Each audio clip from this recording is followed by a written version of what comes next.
Our medical expert, Dr. Anahita Dua, onto the program here. Dr. Anahita, thank you so much for coming on so early this morning. We really do appreciate it. So can you talk to a little bit about the Ebola cases that we're seeing right now and the rate in which this is spreading right now? Is this alarming to medical experts? It's definitely alarming. Unfortunately, as you'd mentioned, almost 300 people have been affected. This is in the Congo and Uganda. The Congo, of course, is war-torn, and the way in which Ebola is spread is through contact with infected fluids or dead bodies.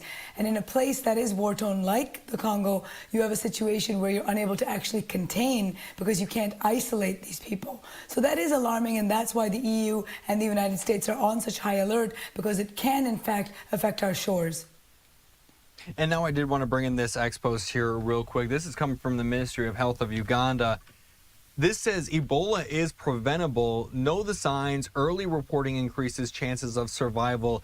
When they say Ebola is preventable, how is it preventable? What are those early signs that people could know about and report on so it does boost their chance of survival here? Well, it is preventable in the sense that it is an infectious disease, so it's spread from person to person.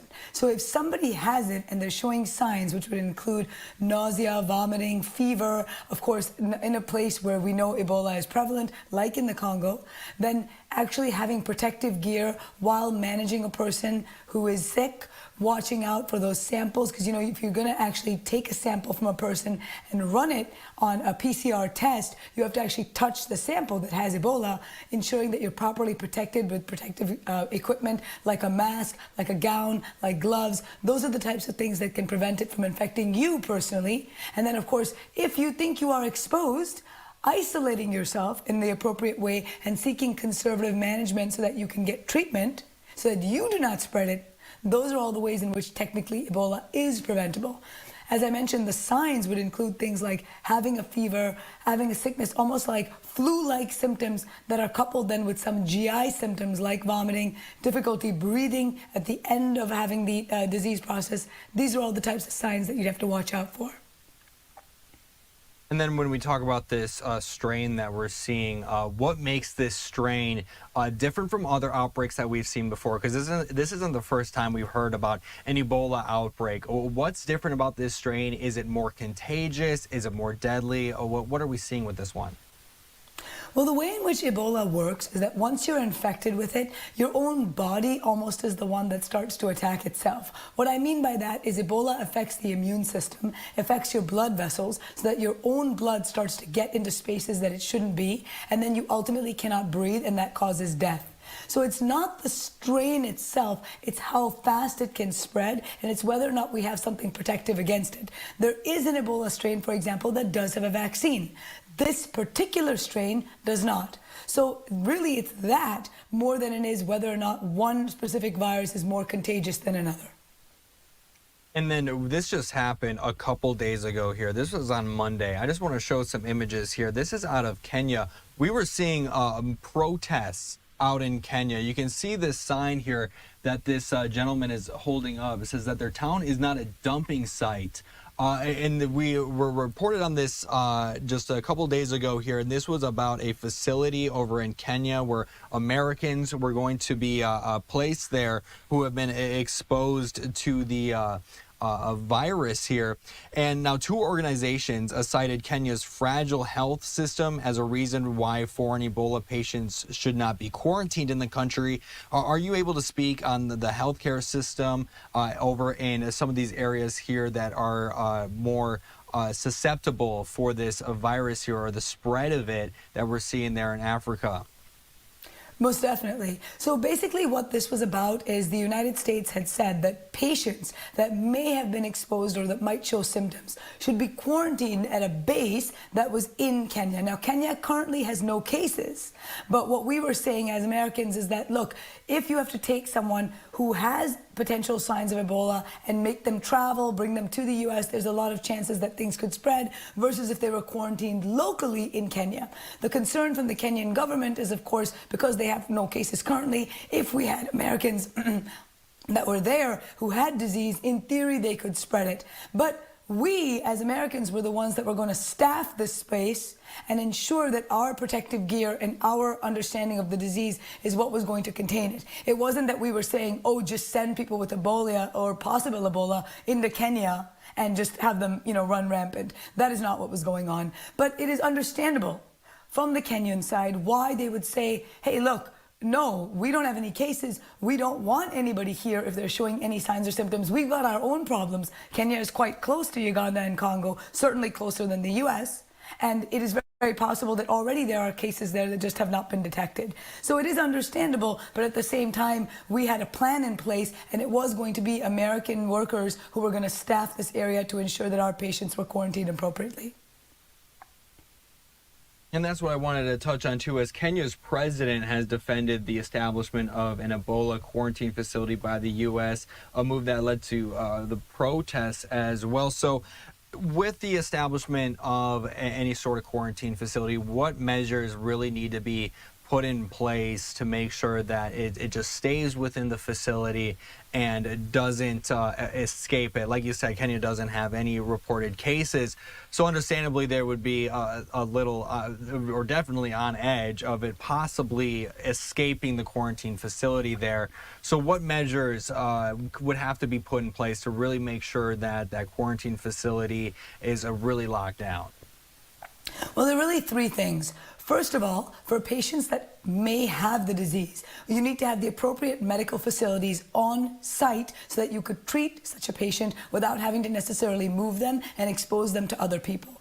The second thing is, if a patient were to die, you have to ensure that you have the appropriate protective gear and facilities to dispose of a body without having any of the fluids or the contaminants of the body exposed to anybody else. And the third and most important thing is that the actual center has to have an area of lockdown where a patient would come in and all of their body fluids, their clothing, everything about them would be isolated, and those who come in contact with that patient would have excellent personal protective gear and actual protocols that they follow to ensure that everything stays in the facility. It is something that the United States has done multiple times and been very successful at. In fact, we're one of the best in the world in terms of doing that type of thing. Not in Kenya, but of course in the US. And so we do know how to do this. We have successfully executed it for Ebola itself, historically.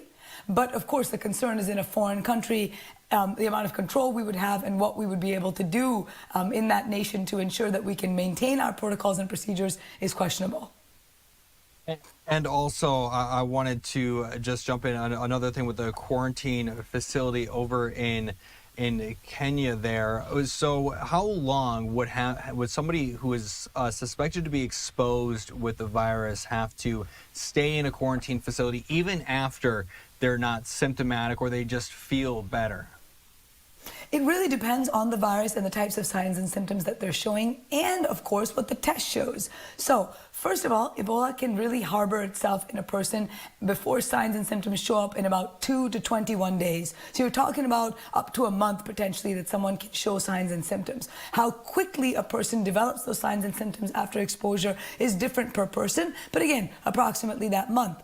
What we do in anybody that has a question as to whether or not they've been exposed and they have the virus is the most common thing is a PCR test, which is actually checking for the virus itself in terms of its RNA.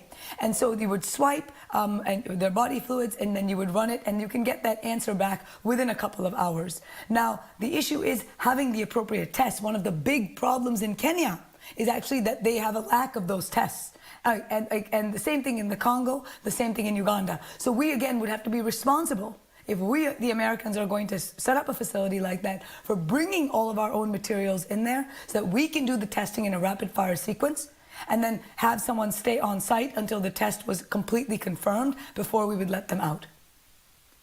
And then as well, I wanted to touch on any possible vaccines. How long could that take to possibly develop, especially when you have these strains that could be changing here? That's a fantastic question. Basically, the vaccine aspect of things really depends on the strain, as you pointed out, and what we have already available through the WHO and through the patients that we're currently seeing. Because the way that we develop vaccines for this type of thing typically is using something called mRNA. There's been a lot of controversy in the United States recently about that, so that's again problematic, and this is yet another example about why we have to have in place excellent abilities to make vaccines, because things like this are becoming more prevalent. But something like this would take potentially up to a month to make, all the way through potentially years. Really depends on who's working on it and what material genetically they have available to them and what types of things like the mRNA vaccine technology they can use in order to create the vaccine. But not all vaccines are going to be 100% effective. It could mean that we create a vaccine that prevents people from getting the disease, but we can also create a vaccine that helps someone survive if they get the disease. So it's all dependent on what we're trying to aim for and what we're able to do based on our technology. And then as well as we are tracking the latest here with the Ebola outbreak and how that affects us here stateside, we are starting to see some screenings at some of the major airports for Ebola.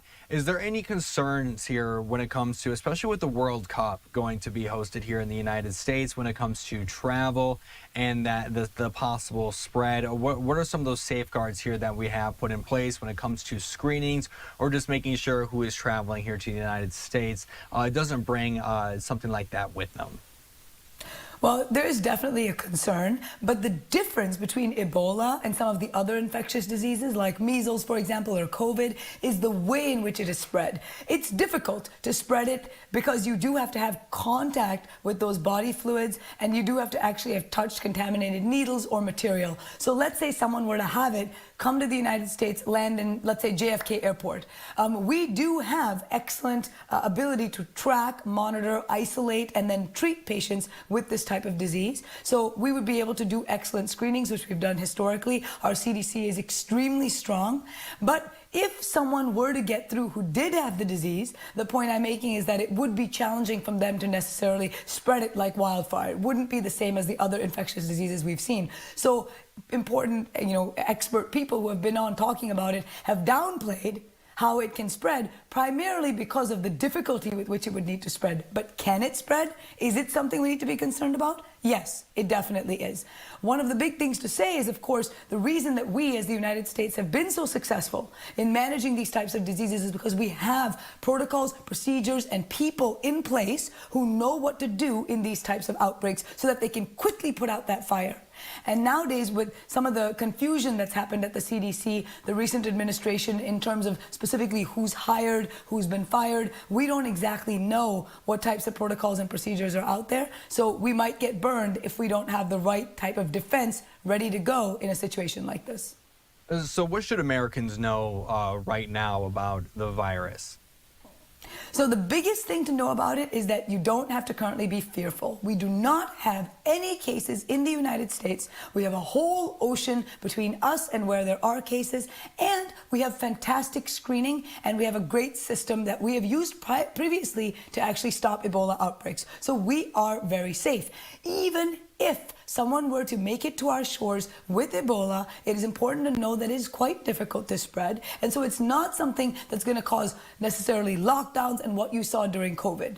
On the other hand, it's absolutely something to be concerned about if you are showing signs and symptoms of it, if you have had extensive travel to that region, and if you have something like a fever, something like symptoms that come along with the flu, for example, then that is something to alert a healthcare official about so that you can quickly be tested and ensure that if you do have it, you can get the treatment you need, because this is a survivable disease if you're treated early with the right conservative management in the right place.